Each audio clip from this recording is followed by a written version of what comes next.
నంద్యాల జిల్లా శ్రీశైలం నియోజకవర్గం బండియాత్మకూరు మండలం సోమయాలపల్లె గ్రామంలో టీడీపీ ఎమ్మెల్యే అభ్యర్థి మాజీ ఎమ్మెల్యే బుడ్డ రాజశేఖర రెడ్డి ఎన్నికల ప్రచారం నిర్వహించారు. బుడ్డ రాజశేఖర రెడ్డి మాట్లాడుతూ వైసీపీ పాలనలో గ్రామంలో ఎటువంటి అభివృద్ధి చేయలేదని, గ్రామంలో రోడ్లన్నీ తెలుగుదేశం ప్రభుత్వంలో వేయడం జరిగిందని అన్నారు. బుడ్డ రాజశేఖర రెడ్డి మాట్లాడుతుండగా మధ్యలో వైసీపీ నాయకుడు చక్రపాణి మాజీ ఎమ్మెల్యే బుడ్డాపై వాగ్వాదానికి దిగారు. వెంటనే ఘర్షణ జరగకుండా పోలీసులు అదుపు చేశారు.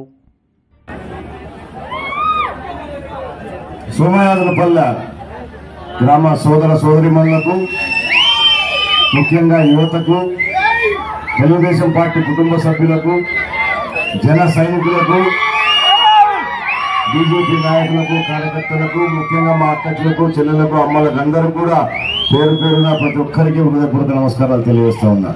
ఆడ ఆరోగ్యంగా మా పెద్దోళ్ళంతా కూర్చున్నారు, మీకందరూ కూడా నమస్కారాలు ఉన్నా. చాలా సంతోషం అమ్మా. ఇంత మంటూడేటలో కూడా ఈరోజు మీరు చూపిస్తున్న ఆదరణ, మీ అభిమానం మేము ఎప్పటికి కూడా మర్చిపోలేము. అంటే ఈ మార్పు, ఈ ఎండకు కూడా ఇంతమంది జనాలు ఉన్నారంటే మీరు స్పష్టంగా మార్పు కోరుకుంటున్నారని అర్థమైపోయింది. వైఎస్ఆర్ పార్టీ గంగలు కలిసిపోయినట్టే, తెలుగు మన కాలంలో ముంచేసినట్టే మాకు అర్థమవుతుంది.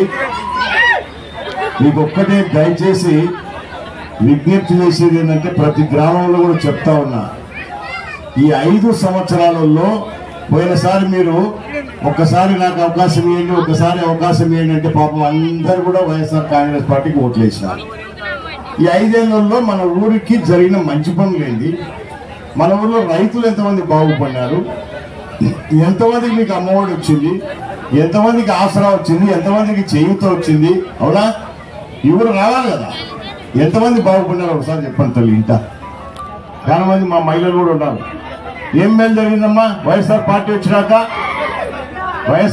వచ్చినాక మన గ్రామంలో తెలుగుదేశం పార్టీ జెండాలు పక్కకు దిమ్మా, జెండాలు కిందికి దించు, ఎందుకంటే కనపడరు వెనక, కిందికి దించుమా.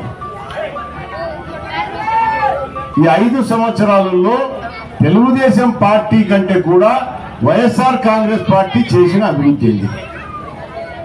ఈ రోడ్డు అంతా ఉందా? నాకు కూడా గుర్తు, చిన్నప్పటి నుంచి మీ ఊరు నేను కూడా చూస్తున్నాను కదా, అవునా? ఇవన్నీ వేపించింది ఎవరమ్మా? ఎవరబ్బా? సోమయాలపల్లి చెప్పరా? ఎవరు ఈ రోడ్లలో వేపించింది? చక్రపాణి వేపించినాడమ్మా. దాంట్లో మీ ఊర్లో ఒక చక్రం పాని ఉన్నాడు, ఆయన వేపించినాడా? ఎవరే మీ ఊర్లో?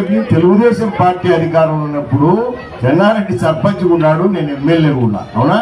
ముఖ్యమంత్రి చంద్రబాబు నాయుడు ఉన్నాడు. ఆ రోజు మీ గ్రామంలో ప్రతి సందుకు ఎక్కడ కూడా బ్యాలెన్స్ లేకుండా రోడ్లు తయారు చేయించాం. మీ ఊర్లో మా జవాన్లు ఉండే కొట్లాడి పని చేయించుకుంటుండే. రావడానికి జవాన్లు చూసి భయం అవుతాండి మాకు. ఏం పట్టుకొచ్చినాడో, ఏం కావాలో పాపం జవాన్లు ఏం అడుగుతాడో అట్లా పని చేసినాం. గ్రామాల్లో నాయకులు కొట్లాడి మాత్రం పని చేయించుకున్నారు. మా ఊరికి ఇది కావాలా, మా ఊరికి ఇది కావాలని చెప్పేసి అన్ని మంచి కార్యక్రమాలు చేసినాం. అన్నిటికంటే ముఖ్యమైనది మన ప్రాంతం అంతా కూడా రైతాంగం, అవునా? అంతా రైతు వారి మీదనే ఆధారపడి బతకాల. పొలాలు ఉన్నోళ్ళు కానీ, రైతు కూలీలు కానీ పొద్దులు లేసి మన పొలాల్లో పని చేసుకోవాలి. నేను అడుగుతానమ్మా, చక్రపాణి ఎమ్మెల్యే ఎండాకాలం నీళ్ళు వస్తున్నాయా? ఏం బా ఎండాకాలం నీళ్ళు వస్తున్నాయా? ఎందుకు బ్రహ్మాండం 3 కార్లు పండిస్తున్నాను.